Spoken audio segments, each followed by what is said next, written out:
Welcome to Reflections. I'm your host Jaswant Lalwani and my guest today is Princess Padmaja. Princess Padmaja Kumari Parmar, the daughter of the House of Mewar, the former royal house of Udaipur, Rajasthan. We are at the Pierre Hotel, a Taj Hotel and a New York icon and landmark located at 5th Avenue and Central Park. Welcome, Princess. Thank you, thank you. It's a real honor having you here. Now, let's talk about Mewar. Mewar, to me and to most of us, is redolent of bravery, honor, and chivalry. But I don't think most people who know the difference between Mewar, Marwar, and the background, the historical background. Please, could you tell us about it and why hasn't it been disseminated widely? Well, what a pleasure to be here, and thank you for having me. And I've been looking forward to this interaction. It's really been an honor for all of us that associate with Mewar, and as you know, my family does go back about 1400 years, so no pressure there. But having said that, there's a very close connection in the value systems which one feels to date that trace back as far back as 734 AD. That is something that all of us in Udaipur live with. We're very proud of it. And having said that, it of course adds an element of pressure and challenge, which I think it's a great reminder for us to know where we come from. So to answer your question on the different facets of Udaipur and the specifics of the region of Mewar, just given that how far back the history goes, there is a lot of information. And if I may take the liberty of really giving the credit to my father for bringing it out to the global world about Udaipur, about Mewar, and not just the region or just the history, really a 360 point of view. I think he's done a phenomenal job, and I think in today's time people know so much more about Udaipur than one did even back in the 80s, if you will, or 90s, if you will. So it's work in progress. We're continuing to make sure that we can share this legacy with the rest of the world that we truly are so proud of. And I say we on the behalf of all the people of Udaipur. You see, you come from one of the oldest dynasties of India, 734 AD, as you said. The burden, the weight, and to make sure that the population at large understands this whole concept. It must be quite a job for you to, your father, the Maharana, who I've fortunately met once, has done a great job. Now it's up to the younger generation to keep this whole tradition alive among the population of Udaipur and Mewar. So that must be quite a job. You have to do it through advertising, public relations, or just, I don't know how. All of that and a lot more. And today, just given that when 2024 and it's a digital phenomena, it's another element that cannot be forgotten. So I feel we're continuing to learn and evolve and adapt and make sure that our commitment to Udaipur and the people of Udaipur is upheld to the best of our abilities. We're not perfect, and we do get things wrong, but that's not the intent. And having said that, as a family, we're continuing to do all that we can to be able to bring this out in a manner that's relevant in today's times. You know, not to belabor a point, but I've always felt that the young people should be aware of this tradition which they carry, and I think is very important, and I think you're succeeding in that. You've answered my question. You've been in the United States since 2011. You, a princess of Mewar, coming to the United States. Tell us about the whole experience, how you adapted to it. Well, do we have about 8 hours? Then I will start now. But for the sensitivity of time and all your viewers, it's a journey, and it's an ongoing journey, and it continues even today. Yes, I've been here since 2011, which is when I got married, which is what brought me to America to settle. I've loved my experience here. I'd had exposure to America before that under other situations, for example, university and work experience and what have you. So I was definitely open and exposed to it. But now, having lived here with a different point of view, a different intent, I am always, I feel that the process is continuing. I'm learning, I'm evolving. My home, of course, is Udaipur. That's where my heart lies. But I love my time here, and I love meeting the people that are here, either who've always been here or other people who, like me, have a similar journey. I think all our journeys are so unique, and I'm sure everyone listening to us today would agree with that. I'm fortunate to be given this platform to have my story, my narrative told. My intent and hope is that it inspires even one person. You know, there's something about your life which I read about and which you talk about. You were diagnosed at the age of 5 with type 1 diabetes. I know what that means, I understand it, and I've read about it. How did that affect you? And what have you, I know you're using it later in your organization, but how did it affect you? And how do you handle it? Well, I think I've been fortunate to have a lot of blessings in my life, and I think that has been one of my greatest blessings, to have type 1 diabetes. It's taught me everything I feel I would have always wanted to do, which is have a sense of discipline, be aware of my responsibilities, and somehow having type 1 at that young an age helped me solidify that.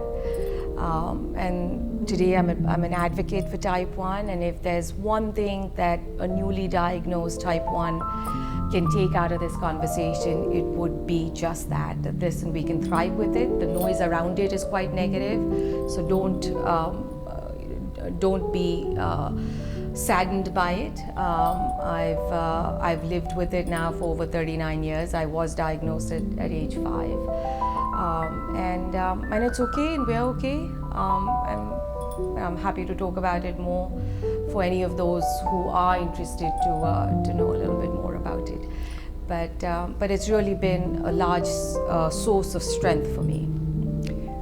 We are going to take a short break and be right back with Princess Padmaja of Mewar.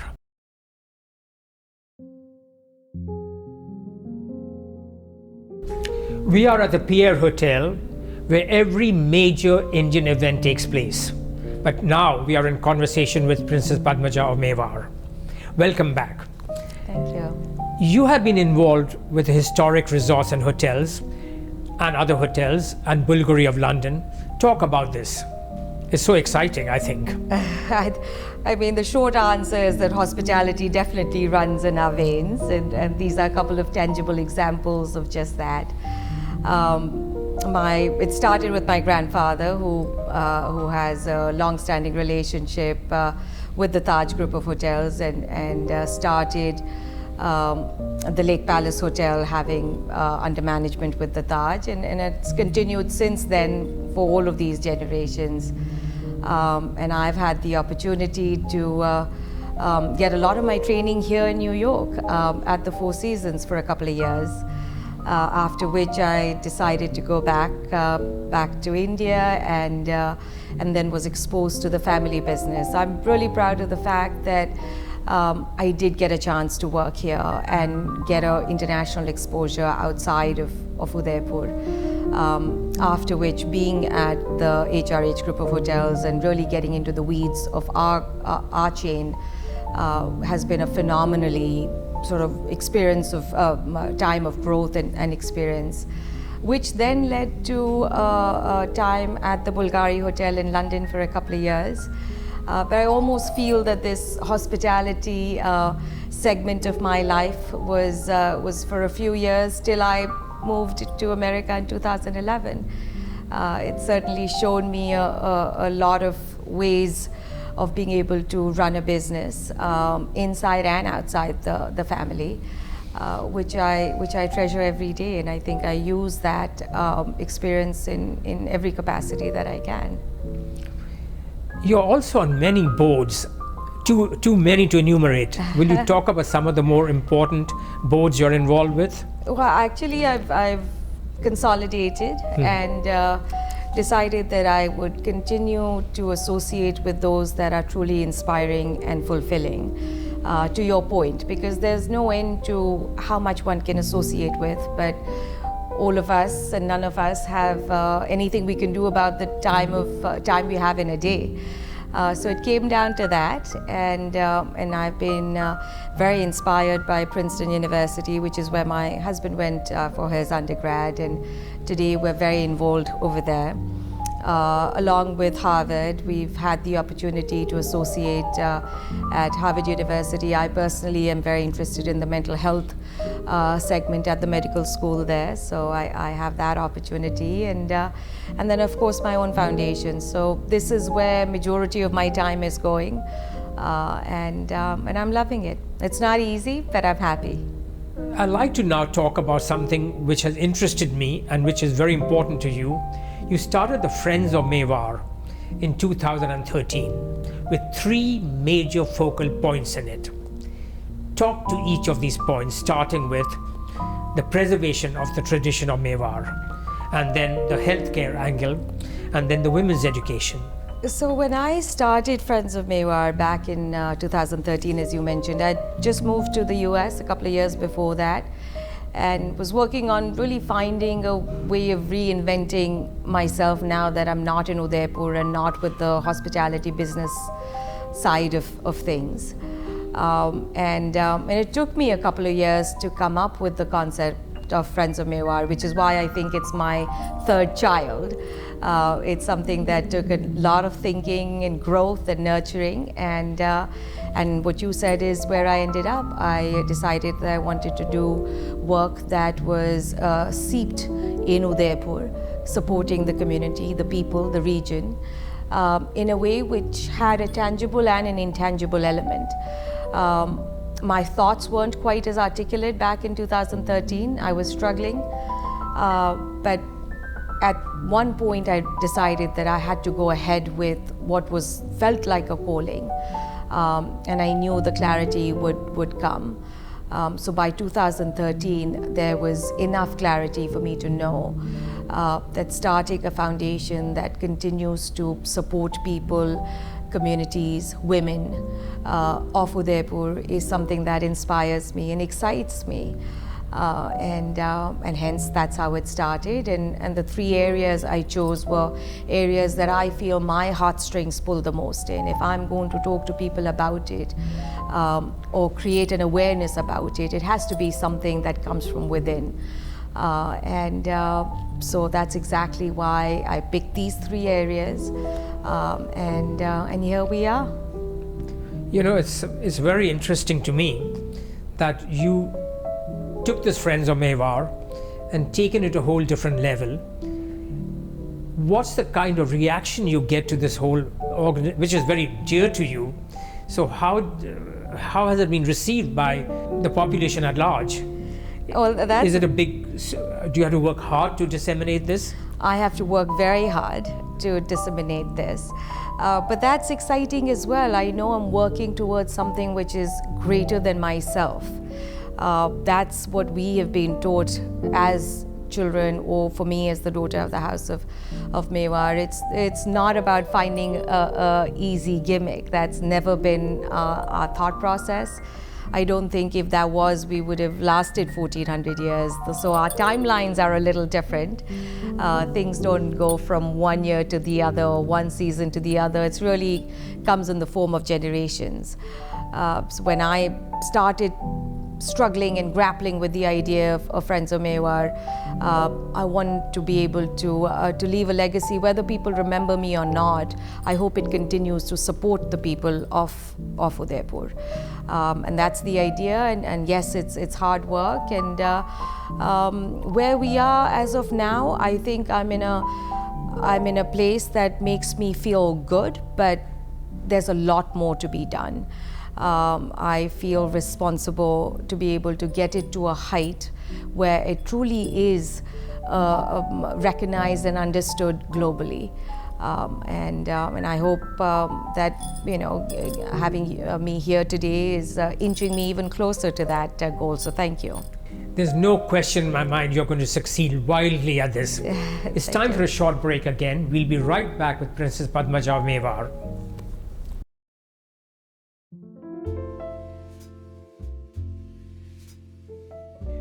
We are in conversation with Princess Padmaja at the Pierre Hotel.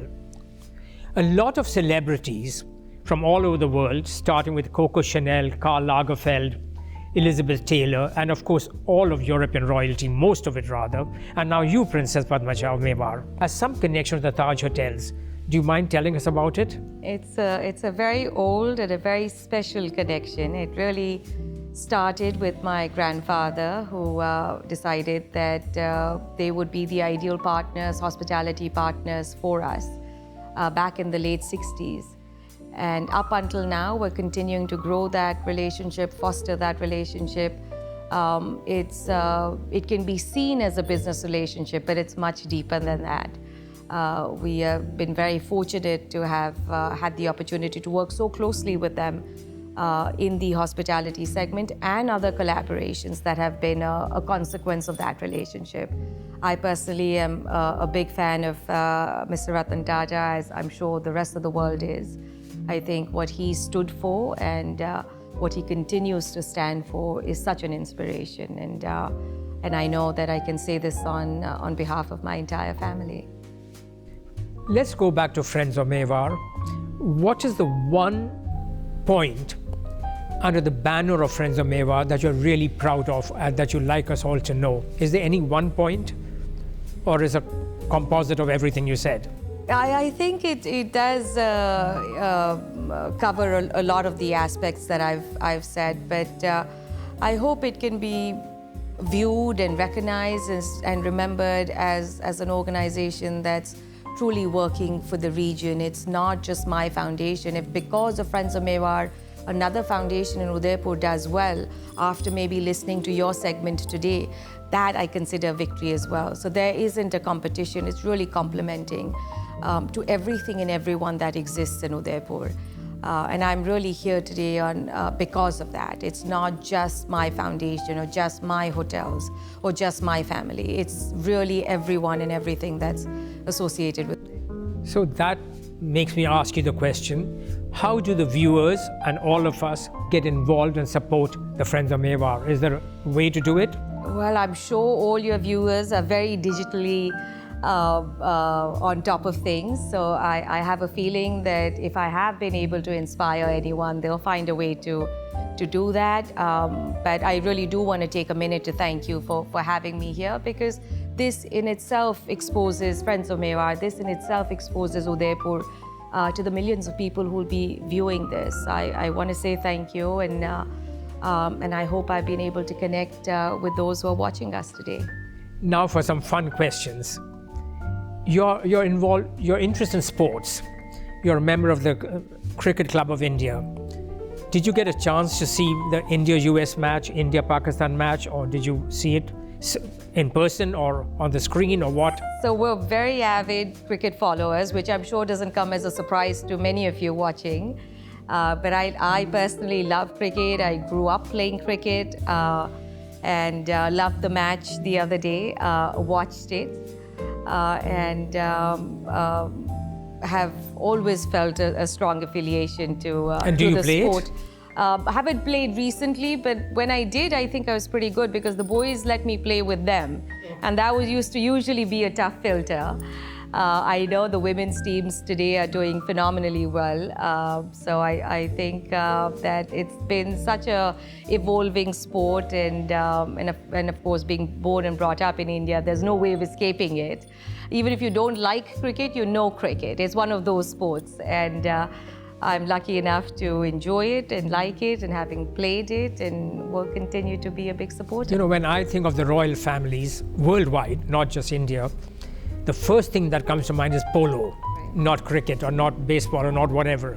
So that's why I found it interesting and surprising that you were so interested in cricket. I thought you'd tell me that you're a polo player. And I've been a keen, avid rider, not a polo player. My brother-in-law has been a very avid polo player. He represented the country, my sister's husband. We've grown up around horses, which has been another important element I feel personally for my growth. It's such a phenomenal animal, and to be able to ride it teaches other values, but we'll have to do another show on that. But I love sport, I love the outdoors, and I'm very lucky that I've had the privilege of being associated with some of these sports. You know, when my first exposure to Udaipur and the Lake Palace was through a very, very serendipitous moment. I saw James Bond movie Octopussy, which was filmed there. So I learned about the Lake Palace and Udaipur through the James Bond movie, and I'm sure half the people are watching probably did. How was the movie filmed then? How was it received? Do you still hear about it from everyone? Oh my God, we still have Octopussy playing in Udaipur, in the small shops around the palace, everywhere. So we're delighted that it was filmed there. I think it did a lot for Udaipur. And again, I think a decision I would give my grandfather, my father a lot of credit for, to be able to invite people who can truly bring Udaipur on the global map. Which is what I wish to also do through my foundation. That's the concept, and the commitment remains the same. We're just using different platforms to be able to do that and stay current with the time. So yes, everyone from Udaipur is a big fan of Roger Moore and James Bond, and it's of course our favorite James Bond movie, even though there might be other James Bond movies which might be better. But if you ask someone from Udaipur, without thinking, they will say Octopussy. Makes sense, because that's what we all remember. It was a pleasure and honor to have you. Thank you for watching Reflections, and thank you for being here. Coming up is my New York experience, which I'd like to share. Patriots, a new soul-searing play by Peter Morgan, the creator of The Crown, has come to Broadway after an acclaimed run in London's West End. The play is a study of post-Soviet Russia and the birth of its oligarchy, focusing on the real-life Boris Berezovsky and Vladimir Putin, who he brought to power. The issues of loyalty, betrayal, friendship, ambition, and the desire to prevail is about these two men facing off each other. Berezovsky ultimately goes into exile. The chaos in the presidency of Boris Yeltsin created the massive opportunity for Putin. Audiences may not buy the oligarch as a tragic hero and Putin as a man who brought order out of chaos, but who played the game better than anyone else and who, without any irony, viewed himself as a patriot. In the West, you have no idea, so begins the play, referring to the foods, sights, and music feeding the great Russian soul. Indeed, we have no idea. We think of Russia as a bleak place full of hardship and cruelty. But ask any Russian to describe what would bring tears if denied it. They will tell you about the love songs of Vladimir Vysotsky, picking mushrooms in the forests, the sight of pelmeni vendors, beauty of snow on the rooftops, or eating ice cream in the freezing cold. This is Russia. Thank you for watching Reflections, and thank you for being on this journey with me. Looking forward to seeing you again soon.